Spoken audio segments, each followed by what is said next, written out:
A very sad day for the overall market. What's going on, guys? It's Ricky with TechBot Solutions, and we are currently receiving updates that things can actually get a lot worse. Overall Nasdaq market as of right now is down 2%. It looks like it's about to break its support and go back down to retest previous lows. With that being said, that would put us closer to about 2.25 to 2.5%.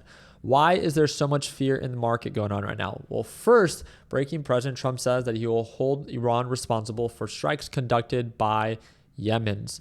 With that being said, he also just announced that he is close to a decision on a massive attack on Iran. Details: President Trump says that we are all set, and regarding the attack, which has been hinting at for weeks, President Trump says that the attack will be bigger than ever before. He has said that before. President Trump said that Israel will join in 2 minutes if I ask them to, but added, we don't need anybody. They haven't received enough pain yet. Now, normally, again, just picking up on patterns, he normally has these kinds of threats before a peace deal. I hope that it's the same thing. I'm sure that we can all agree that we don't want any further attacks or further escalations. But because of these threats, of course, oil prices are rising. This is not going to be good for our current rate of inflation, and this is why we're seeing markets aggressively retrace. Remember, inflation was reported to be coming down, and that was after the ceasefire. After the ceasefire ended and the attacks began to happen, the Strait of Hormuz remained closed. Oil prices have began to tick back up. They are up 42% in 20 days. Again, a great investment for those that bought the dip. But now we might be reaching overbought levels, and I would be very careful for these fake outs that Trump has hinted on before. Again, overall Nasdaq market has extended its losses, at one point being down 2.5% on the day as Iran war escalates and technology stocks drop on earning results. So what exactly are they talking about? Well, Tesla, in my opinion, reported terrible earnings. Yes, the revenue was greater. There's all these specific metrics that bag holders, Tesla investors are trying to point out, but I want to remind you, their bottom line is terrible. Razor thin margins. They're not making any net profit any longer because they're no longer subsidized by the US government. With that being said, unfortunately, Google also sold off 6.5% and they killed their earnings. But the concern is that they might be over-investing into AI, right? And this is for the first time, free cash flow goes negative for Google. And this is the first time ever in history. So again, some uncertainty. Again, they might be over-investing. The thing that I wanted to point out, I wanted to keep this super simple. I don't want to take too much of your guys' time. I shared it if you're part of my LPP team, and I shared it if you're part of my close friends group. Now I'm sharing it with you guys. It's not rocket science. It's nothing special. This is the Nasdaq market, right? It's a composite, a basket of some of the most valuable tech companies. Markets are still bullish. Although individual stocks might be down, overall markets are still bullish. As you can see, we've tested and held above this major support right around 685, but I want to give it some cushion, 680. As long as we hold above that range, markets can remain bullish.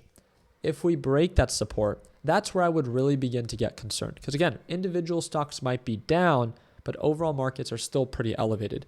If overall markets begin to break that support and truly begin to drop, that's where I believe more uncertainty, more negative sentiment, and more fear can really begin to spiral. It's more of when Nasdaq begins to drop around the 10% mark. We're right around 7.5%. Once we get closer to that 10% mark, again, the bear market or correction territory ideas begin to kind of pour into the market. Leverage traders begin to get liquidated and they might be forced to sell. I'm not instilling fear in you. I'm just making you aware. Markets haven't broken the support, so there's no reason to freak out. But this is a support to pay attention to. As long as we remain above, markets are bullish. It makes sense on why people are buying the dip into good quality companies they believe in. That might be Tesla for you. That might be Google for you. Shoot, that might even be some of the semi or chip stocks that recently dropped 25 to 30%. But if this support breaks, then just be ready. Because if overall markets begin to drop, then so will those individual stocks.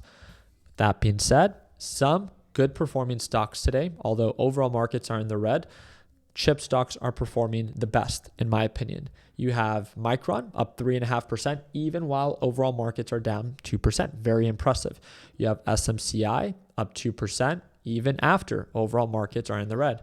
NBIS, again, in my opinion, a little speculative, but again, in the green. SanDisk up 4.2% even while markets are in the red. So if markets do begin to recover, then these chip stocks are likely to recover even quicker. Remember, they're more speculative, therefore they tend to overreact with the good, but also, unfortunately, with the bad. So again, I'll do my part in keeping you up to date. I wanted to talk about the good and the bad, key and critical support levels for overall markets, just so we pay attention to it, set an alert, and again, I'll do my part in keeping you up to date. I do want to remind you that Intel, INTC, reports earnings today after the market closes.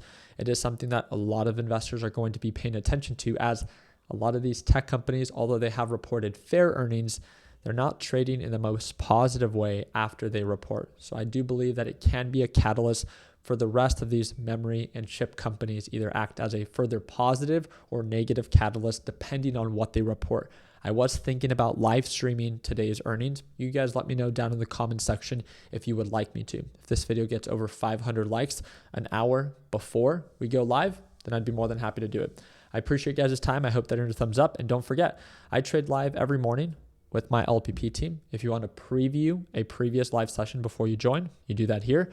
But if you're ready to join, again, we have a discount link. It's going to be the second link in the description down below. Make sure you enter that promo code as you can read, and that will get you a discount once you sign up. And like we've said before, it's a one-time payment for lifetime access.